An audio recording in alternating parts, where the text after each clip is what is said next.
Bienvenidos a Perspectiva Bíblica. Mi nombre es Johnny Ramírez Johnson. Y mi nombre es Clara Jorge Ramírez. Qué placer estar contigo, Clara Mercedes. Un placer estar contigo, Johnny Ramírez. Cuéntanos, ¿qué vamos a estudiar? Vamos a estudiar la última lección de este trimestre, es la lección 13, Cristo en el crisol, para el sábado 24 de septiembre. Y aquí, Clara, vemos a Cristo en medio de ese crisol que hemos visto todo el trimestre. El fuego ardiendo. Y la persona de Jesús no se ve muy contento ahí, se ve que es tristecito, ¿verdad? Está muy caliente. Y nosotros estamos siempre poniendo este estudio de la palabra de Dios en sus manos. ¿Nos puedes dirigir en oración? Te damos gracias, Padre Santo, por tus bendiciones. Gracias, Señor. Gracias. Te damos gracias por la oportunidad de estar vivos, de respirar, de estudiar tu santa palabra. Gracias. Ayúdanos a honrarte en nuestras vidas. En el nombre de Jesús oramos. Amén. Clara Mercedes, estudiar la palabra de Dios siempre trae recompensas. Comencemos visualizando la visión del escritor de la lección. Siempre que analizamos el tema del sufrimiento, se suscita la pregunta: ¿cómo surgieron el pecado y el sufrimiento? Por revelación divina, tenemos buenas respuestas. Surgieron porque hubo seres libres que abusaron de la libertad que Dios les había dado. Esto lleva a otra pregunta. ¿Sabía Dios de antemano que estos seres caerían? Pues claro, aquí tenemos varias preguntas que se desdoblan una encima de la otra. Comencemos por la última. ¿Sabe Dios de antemano o no sabe Dios de antemano? Esta pregunta la Biblia la responde de variadas maneras. Cuando da las historias, nos da a entender claramente que Dios está viviendo el presente junto con los otros que están con Él. Por la manera como intercede Moisés y habla con Abraham, y Abraham cambia la perspectiva de Dios. Pareciera que hay un diálogo real en el tiempo presente. Por otro lado, hay versos de la Biblia que declaran que Dios sabe todo y que lo sabe siempre. De modo que tenemos una tensión, para no decir contradicción. Teólogos han elaborado teorías que le llaman teologías, que presentan las dos perspectivas. Pero siendo que la Biblia presenta las dos perspectivas, entonces nosotros no deberíamos ser tan firmes y seguros. ¿Qué te parece a ti? ¿Conviene ser firmes y seguros en lo que pensamos acerca del conocimiento de Dios? ¿O es mejor ser un poquito más tentativo? Debemos ser más reales y comprender que no sabemos. Es demasiado infinito para que nuestra mente finita pueda captar la realidad. Y esta es una buena manera de ver la otra pregunta: ¿cómo surgieron el pecado y el sufrimiento? Y Clara Mercedes, como te imaginarás, pues yo tengo una teoría que presentar y la presento en forma de preguntas. ¿Puedes guiarnos? ¿Sabía Dios lo correcto? ¿Qué sentía Dios? ¿La relación? Estas dos posibles preguntas cubren el mismo periodo, el mismo material, el mismo fenómeno. Por ejemplo, ¿sabía Dios de antemano? Podemos preguntar: ¿sabía Dios?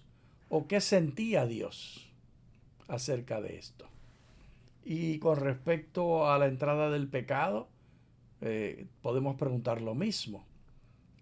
¿Cuál pregunta tú piensas que resulta ser más útil en lo que tú llamaste la realidad? ¿Sabía o sentía? ¿Qué te parece?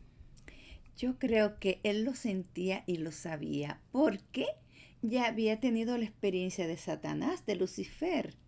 Ok. Esa es el riesgo que se corre cuando se crean seres pensantes, seres libres. Lo que pasa, Clara, es que al tú decirlo de esa manera, te fuiste a lo de sabía. Entonces, mira las contradicciones. Si Dios sabía de antemano que los seres iban a pecar y Que podían. entonces no sabía. Si solo sabía que podían y no sabía que pecaban, entonces no sabía. O sabe o no sabe. O lo sabe todo o no lo sabe todo. Bueno, él sabe que cuando se crea un ser pensante libre, ese ser pensante puede. Entonces tú te vas por el lado de que no sabía.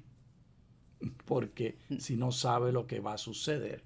Y hay teólogos como Richard Rice y otros en la iglesia adventista y en otras iglesias. Richard Rice escribió con presbiterianos y con otros teólogos de otras denominaciones el pensamiento teológico acerca del conocimiento de Dios, que habla de un Dios activo que entrega el saber eternamente y lo pone a un lado. O sea que Jesús no es el único que se desviste. Al crear al ser humano pone a un lado Dios el saber eternamente. Y esto le llaman Open Theology, teología abierta, que en español no se conoce mucho ni se ha traducido el libro. Y eso es lo que tú estás sugiriendo, me parece a mí. Pero hay dos campamentos, o lo sabe todo o sabe parcial por X o Y razón. ¿Confundí o fue útil lo que dije? Fue útil. Ok, ok. Y ahora en ese diálogo con respecto a qué sentía Dios y qué sabía Dios. Entonces, ahora, ¿cuál te parece que es mejor enfatizar aquí en perspectiva bíblica? Pues yo pienso que sí, que él lo sabía todo. Ok. Entonces tú piensas que eso es lo que debemos enfatizar. Está perfectamente bien eso. Yo pienso que debemos enfatizar que sentía Dios. Me parece mucho más práctico y más real. Porque habla de la relación. Porque tú piensas que Dios, aunque vino donde Moisés y donde Abraham a pedir conocimiento y a pedir opiniones, de manera intrínseca, ¿qué tú deseas más de mí? ¿Que te ame o que te enseñe? Que te diga cosas, que tenga información. Es que la forma de amarme es según tus obras. No, pero no estamos hablando de obras, estamos hablando de La relación. conocimiento. ¿Qué es más importante en una relación? ¿El conocer o el sentir? O no se pueden separar, es lo que tú estás que eso sería una posición muy apropiada también, que no se pueden separar, que yo estoy haciendo algo artificial. Y es verdad clara que es artificial. Al mismo tiempo es muy real porque a la hora de hablar enfatizamos una cosa o enfatizamos la otra. Te comunico. Exactamente. Pues yo sugiero que es mejor enfatizar qué sentía Dios. Volvamos a las preguntas. Eso está también muy interesante. ¿Sabía Dios lo correcto? Pues ¿Qué sentía Dios? ¿La relación? Pues si sabía Dios o no sabía, en realidad está fuera de mi control y no afecta ni cambia nada en mí. Pero, ¿qué sentía Dios? Está fuera de mi control también. No, está en mi control. Porque yo respondo en sentimientos, no para informar a Dios, sino para relacionarme con Dios. Lo que nosotros le damos a Dios es el conocimiento de nuestros sentimientos. Dios quiere la adoración y eso es de sentimientos. Por supuesto hay un conocimiento de por medio. Yo adoro lo que conozco y lo adoro en sabiduría, en conocimiento, en verdad. Tiene que haber conocimiento. pero que enfatizo. Discutir teología con el propósito de determinar el origen del pecado no es útil. No es útil. Y pretender que yo tengo las respuestas finales Tampoco es útil. tampoco es útil, porque lo que hace es dividirnos de otros. Sin embargo, si enfatizamos cómo se siente Dios, nosotros podemos entonces abrir la puerta a una relación más íntima con el Altísimo. Pero no tengo yo que estar bien clara, Mercedes. ¿Qué piensas tú? Y dio a luz a su hijo Oh, primogénito. tú quieres irte a leer, vámonos. Y dio a luz a su hijo primogénito, lo envolvió en pañales y lo acostó en un pesebre, porque no había lugar para ellos en el mesón. Hablemos allí de las dos ideas. Lo que sabía Dios y lo que sentía Dios. ¿Cómo se habrá sentido al ver al segundo miembro de la Trinidad, como nosotros lo contamos en la teología cristiana, a Jesús, hacerse un bebé y nacer en la tierra y estar envuelto en pañales, y que haya que cambiarle los pañales que se han ensuciado y que se han mojado? ¿Qué te parece? Y que está en un pesebre. Sí, no en el mejor lugar, no fue Herodes que lo recibió en su palacio blanco de piedras preciosas que en la noche brillaba con las luces de fuego que adornaban alumbrando su palacio, y durante el día con el sol brillaba también, igual que el templo. Eran estructuras muy bonitas, impresionantes, y no fue allí. Al contrario, los que vivían allí quisieron matarlo. Así que, ¿cómo se sentía Dios? Dios tenía que sentir angustia o dolor, o como mínimo, anhelo de estar en la presencia de Jesús. ¿O tú piensas que la Trinidad no dialoga y no se relaciona? Claro que sí, que se relacionan y dialogan, porque lo tenemos como ejemplo en la misma creación. Sí. Cuando dijeron, estos han llegado, ¿qué vamos a hacer con el ser humano, con Adán y Eva? Génesis 3. Han llegado a ser como uno de nosotros. Así que ellos dialogan entre ellos. Dialogan y se relacionan. Y eso involucra sentimientos. ¿Qué vamos a hacer? Hay una preocupación, una inquietud que presenta la necesidad de tomar una decisión. Y hay quienes leen la Biblia y piensan que la Biblia es pantomima y que es un vehículo de enseñanza para nosotros, pero que no revela lo que Dios siente. A mí no me gusta esa idea, Clara. Yo leo la Biblia literalmente. Lo que la historia está diciendo, eso es lo que yo estoy leyendo. Y eso es lo que estoy creyendo. Y dice, tal vez deberíamos ir a este verso.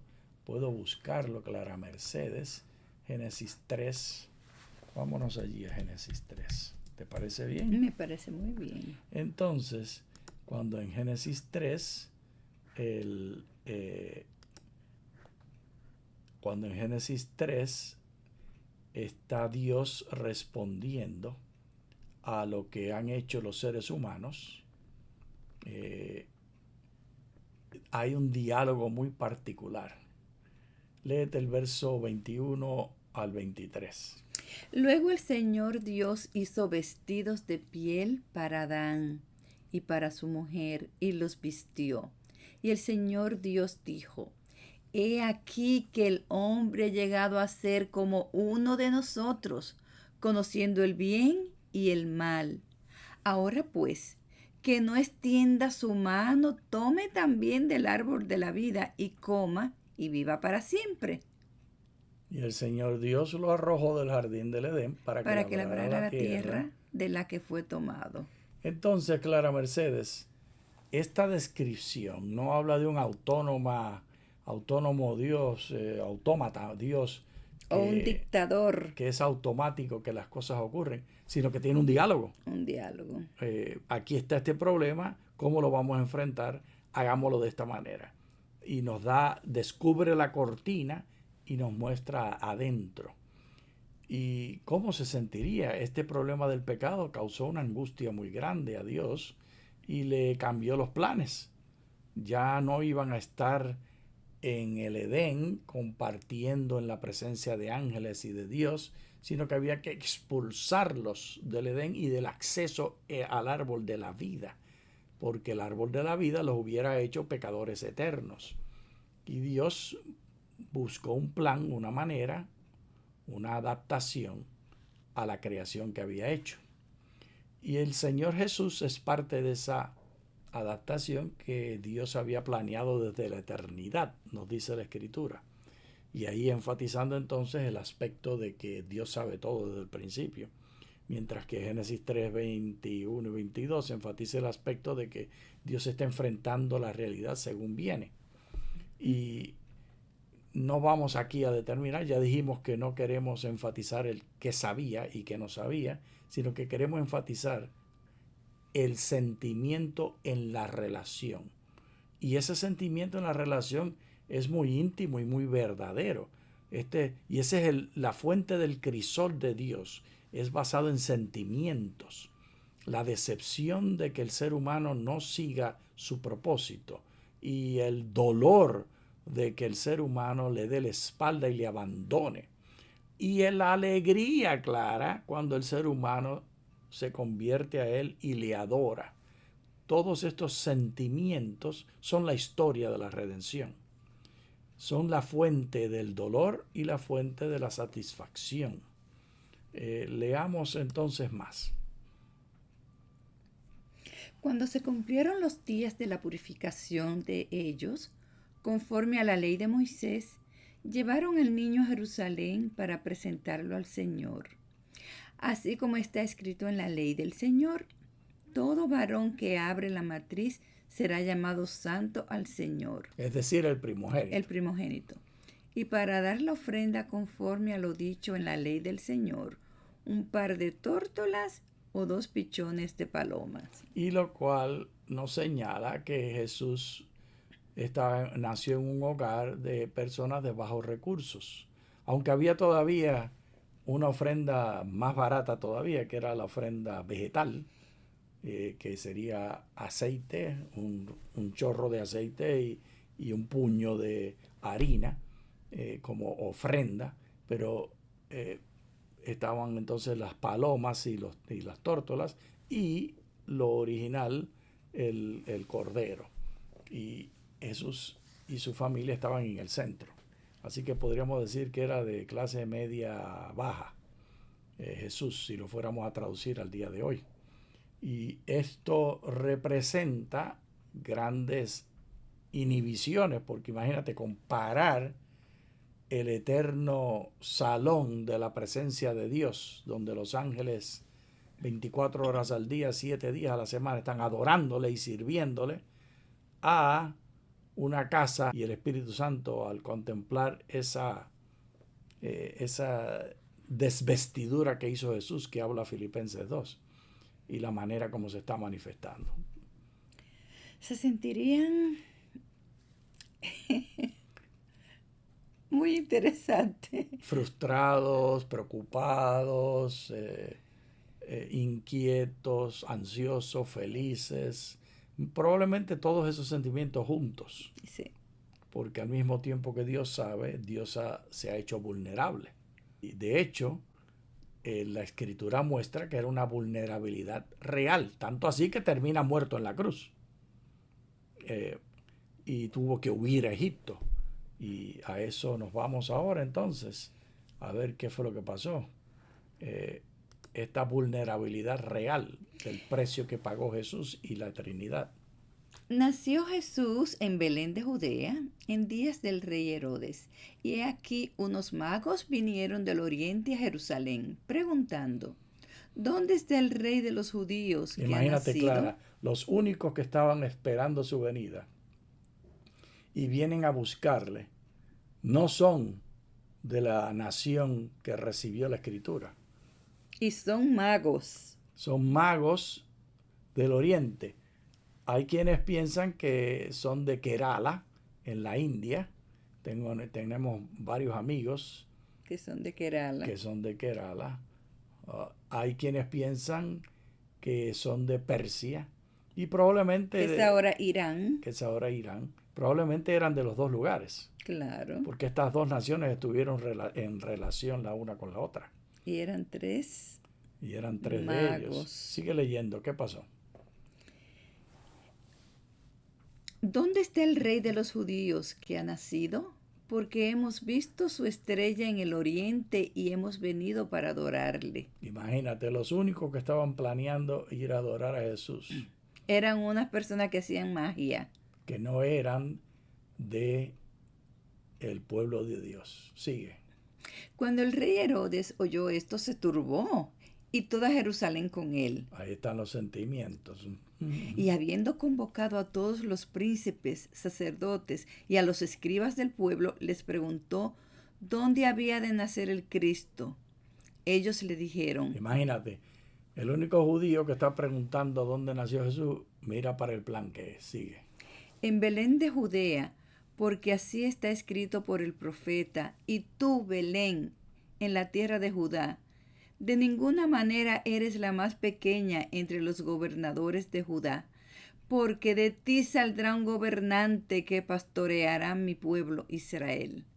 Entonces Herodes llamó en secreto a los magos de su reinado, No, a los magos que estaban visitando. Sigue. a los que estaban visitando, los que hicieron la pregunta, e indagó de ellos el tiempo de la aparición de la estrella.